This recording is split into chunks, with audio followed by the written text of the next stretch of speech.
Assalamualaikum warahmatullahi wabarakatuh. Perkenalkan kami dari kelompok 4 K20 MA1201 ingin mempresentasikan mengenai proyek mini kami. Halo semuanya, perkenalkan nama saya Jos Nathanael. Di sini saya akan menjelaskan mengenai pertanyaan pertama dan pertanyaan kedua dari proyek mini Matematika 2A. Pada pertanyaan pertama, kita disuruh untuk menentukan posisi robot dengan biaya minimum tanpa kendala. Di sini kita diberikan fungsi biayanya, kemudian kita substitusikan matriks Q dalam fungsi biaya, dan sesuai dengan persamaannya, kita kalikan dengan vektor kolom yang isinya XY. Kemudian setelah dikalikan, kita kalikan lagi dengan vektor baris yang isinya XY, dan didapatkan persamaan 3x kuadrat dikurang 2xy ditambah 2y kuadrat. Kita substitusikan hasil perkalian vektor tersebut ke fungsi biaya awal dan kita sederhanakan. Didapatkan fungsi biayanya adalah 3 per 2x kuadrat dikurang xy ditambah y kuadrat ditambah x ditambah y.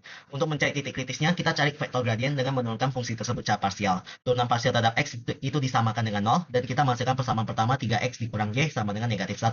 Kemudian turunan parsial terhadap y disamakan dengan 0 dan kita dapat persamaan kedua yaitu negatif x ditambah 2y sama dengan negatif 1.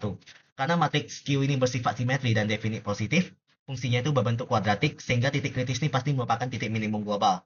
Kita cari nilainya dengan metode eliminasi. Kita kalikan persamaan kedua dengan angka 3 menjadi negatif 3x ditambah 6y sama dengan negatif 3. Lalu kita tambahkan ke persamaan pertama. Variabel x habis, lalu tersisa persamaan 5y sama dengan negatif 4, sehingga didapat nilai y sama dengan negatif 0,8. Disubstitusikan lagi, dan diperoleh nilai x sama dengan negatif 0,6. Jadi posisi minimum P itu berada pada koordinat negatif 0,6, negatif 0,8. Yang jika nilai ini dimasukkan ke fungsi biaya, kita itu mendapatkan biaya minimum sebesar negatif 0,7. Pertanyaan kedua, kita disuruh untuk menentukan rumus pergerakan robot menggunakan arah gradien negatif. Nah, rumus dasar pergerakannya itu adalah posisi saat ini dikurangi hasil kali ukuran langkah atau alfa dengan vektor gradiennya. Nah, kita kan sudah diberitahu kalau alfa atau koefisiennya sebesar 0,2. Kita substitusikan nilai alfa tersebut dan vektor gradien sudah ditemukan. Untuk komponen sumbu x, perhitungannya menjadi x saat ini dikurangi 0,2 dikali turunan parsial x. Kemudian disederhanakan rumusnya menjadi 0,4x ditambah 0,2y dikurang 0,2. Sedangkan untuk sumbu y, perhitungannya tuh y saat ini dikurangi 0,2 dikali turunan parsial y, sehingga menghasilkan 0,2x ditambah 0,6y dikurang 0,2. Jika direpresentasikan dalam bentuk matriks posisi robot pada langkah berikutnya itu adalah hasil perkalian matriks persegi berorder 2, yang baris pertamanya 0,4, 0,2, dan baris keduanya 0,2, 0,6, dikali dengan x dan y, atau vektor posisi saat ini, dan ditambah dengan vektor konstanta senilai negatif 0,2.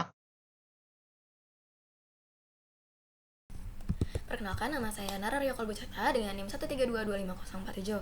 Nah, sekarang kita akan menjawab nomor 3. Di nomor 3 ini kita diminta untuk melakukan 3 hal, yaitu mensketsa lintasan robot dari posisi awal hingga langkah ke-7, lalu yang kedua menentukan apakah jarak per langkahnya sama, dan yang ketiga adalah berapa langkah minimum setelah langkah ke-7 yang dibutuhkan agar jarak posisi robot dengan titik biaya minimum itu setengahnya dari jarak di antara titik langkah ke-7 dengan titik biaya minimum. Nah, singkat saja, dari soal telah didapatkan titik awal robot yaitu di 5,7 dan telah didapatkan rumus untuk mendapatkan titik langkah selanjutnya. Nah, untuk mengetahui apakah jaraknya sama atau tidak, di tiap langkahnya kita juga akan menghitung berapa jarak dari langkah tersebut dengan titik sebelumnya, yang mana menggunakan rumus Pitagoras. Diulang-ulang proses tersebut hingga langkah ke-7. Untuk memudahkan, kami telah membuat versi tabel dan juga grafik. Nah, dari sini kita bisa lihat bahwa ternyata jaraknya tidak sama besar tiap langkahnya. Lalu untuk mendapatkan langkah minimum tambahan, kita lanjutkan iterasi dari langkah ke-7.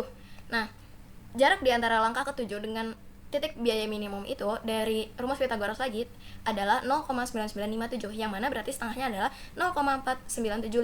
Nah, dari iterasi kita mendapatkan pada langkah ke-10 sudah didapatkan kurang dari 0,4975, yang mana bisa dikatakan bahwa dibutuhkan minimum 3 langkah untuk robot berada pada jarak kurang dari setengah dari langkah 7 sampai titik biaya minimum. Perkenalkan saya Muhammad Tarik Al-Ghafiqi dengan NIM 132251103. Untuk selanjutnya kita akan menjawab pertanyaan keempat, yakni menentukan posisi robot dengan biaya minimum pada kendala elips. Untuk pertanyaan ini sebenarnya hampir sama dengan pertanyaan pertama, namun dengan suatu constraint atau kendala berupa jalur dari robot haruslah mengikuti suatu persamaan kurva elips dengan persamaan x min 5 kuadrat ditambah y min 2 kuadrat per 25 sama dengan 1. Artinya apa? Artinya posisi robot ini dia tidak bisa sembarang, tapi harus mengikuti kurva elips ini. Kita akan mencari titik minimum dari kurva ini. Cara mencarinya akan digunakan pertama kali akan dilakukan parameterisasi dengan mengubah bentuk dari persamaan ini menjadi suatu persamaan dalam bentuk parameter, di mana x akan diubah menjadi 5 tambah cos t yang berasal dari di mana x min 5 ini memiliki pusat di 5,0, Dan juga dia memiliki jari-jari sebesar 1 karena memiliki pembagi 1 sehingga X sama dengan 5 tambah cos T. Dan juga Y berpusat di 0,2 sehingga di sini 2 dibagikan dengan R-nya akar 25, 5. Jadi Y sama dengan 2 tambah 5 sin T. Ini ditinjau saat T di antara 0 dan juga 2V. Kemudian ini kami substitusikan X dan Y-nya ke dalam persamaan nilai tadi. Kemudian dihasilkan dari biaya ini dalam fungsi T bernilai 38,5 ditambah 14 cos T dikurangi 5 cos T sin T ditambah setengah cos kuadrat T ditambah 25 sin kuadrat T. Sehingga untuk masalah ini dapat diselesaikan dengan satu variabel, di mana saat kita mencarinya didapatkan T senilai 3,2228 yang merupakan nilai minimum. Kemudian kita bisa mencari nilai X dengan cara memasukkan nilai T tadi ke persamaan yang sudah diparametrisasi. Begitupun dengan variabel Y. Di situ kami dapat nilai persamaan atau nilai titik elips dengan koordinat 4,003 dengan Y 1,5945. Sehingga untuk nilai biaya minimum di elips itu 25,79. Bisa dilihat terdapat perbedaan antara titik minimum tanpa kendala dan juga dengan kendala elips. Nah, hal ini tentu bisa digambarkan melalui suatu grafik yang sudah diplot. Bisa dilihat elips yang digambarkan dengan fungsi adalah berwarna merah dan juga dengan titik minimum dengan di posisi biru ini. Sedangkan titik minimum tanpa kendala ada di posisi titik berwarna hijau. Bisa dilihat terdapat perbedaan yang dipengaruhi oleh jalur yang dilewati robot, di mana robot hanya bisa mencari jalur terkecil atau minimum yang hanya mengikuti persamaan elips yang ada pada lingkaran merah itu. Selanjutnya saya akan menjelaskan bagian analisis. Jadi nomor 1 ini kita disuruh untuk mencari fungsi biaya minimum dari fungsi biaya yaitu 3/2 X kuadrat min XY plus Y kuadrat plus X plus Y, di mana ini adalah fungsi biaya terhadap posisi suatu robot. Lalu kita bisa menghitungnya dengan cara mencari fungsi gradiennya yaitu berikut dan menyamakannya dengan 0 dan mencari posisi titik X dan Y untuk mendapatkan titik minimumnya, yaitu titik minimum yang diperoleh adalah min 0,6, min 0,8 dengan nilai biaya minimum adalah min 0,7.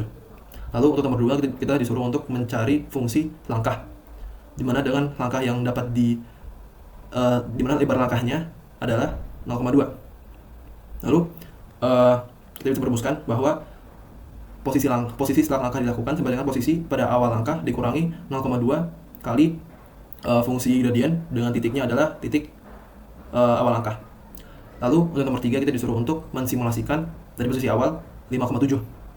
Setelah dilakukan selama 7 kali diperoleh bahwa posisi pada langkah ke-7 adalah min 0,0768, 0,0444. Lalu kita juga disuruh untuk mencari berapa langkah lagi yang dibutuhkan agar jarak dari langkah yang dilakukan ke biaya minimum itu udah kurang dari setengah dari jarak pada langkah ke-7 ke biaya minimum. Diperoleh bahwa kita memerlukan 3 langkah lagi, di mana pada langkah ke-10 hal tersebut sudah tercapai. Lalu untuk nomor terakhir, yaitu nomor 4, sama dengan nomor 1, yaitu biaya minimum, dengan constraint atau batasan, yaitu robot hanya bisa berjalan mengikuti lintasan elips tertentu, yaitu X min 5 kuadrat per plus Y min 2 kuadrat plus 25 sama dengan 1. Lalu kita bisa menghitung ini dengan mengubahnya menjadi parametrisasi elips, yaitu X sama dengan 5 plus cos T, Y sama dengan 2 plus 5 sin T, agar mengubahnya menjadi fungsi dengan satu parameter, maka kita memperoleh bahwa titik minimumnya dengan batasan robot hanya bisa melintasi sebuah elips, yaitu adalah 4,0033, 1,5945 dengan nilai biayanya adalah 25,7965. Saya Naifa Syakila Nuraida dengan NIM 132256061. Selanjutnya akan menjelaskan tentang bagian kesimpulan. Berdasarkan proyek mini kami, didapatkan bahwa vektor gradien dapat digunakan untuk menentukan arah gerak robot menuju biaya minimum. Pada kasus tanpa kendala, titik minimum berada pada posisi X sama dengan min 0,6 dan Y sama dengan min 0,8. Lalu menggunakan rumus iterasi dan juga alfa, didapatkan bahwa robot yang bergerak dari titik awal P0 berhasil mendekati titik minimum dengan hasil perhitungan sebagai berikut. Lalu selanjutnya untuk kasus dengan kendala elips, didapatkan bahwa robot tidak dapat mencapai titik minimum utama karena posisinya berada di luar batas, dengan hasil perhitungan sebagai berikut. Hal tersebut menunjukkan bahwa adanya kendala mengubah posisi optimum dan juga memperbesar biaya minimum. Sebagai kesimpulan akhir, proyek ini menunjukkan bahwa metode gradien negatif efektif untuk mengarahkan robot menuju biaya minimum, sedangkan adanya kendala geometris membatasi pilihan posisi robot sehingga solusi optimum tetap harus memenuhi persamaan kendala. Sekian presentasi proyek mini Matematika 2A oleh kelompok 4. Mohon maaf bila terdapat kesalahan. Semoga wawasan yang didapatkan dari proyek ini dapat bermanfaat bagi kita semua di masa depan. Terima kasih. Wassalamualaikum warahmatullahi wabarakatuh.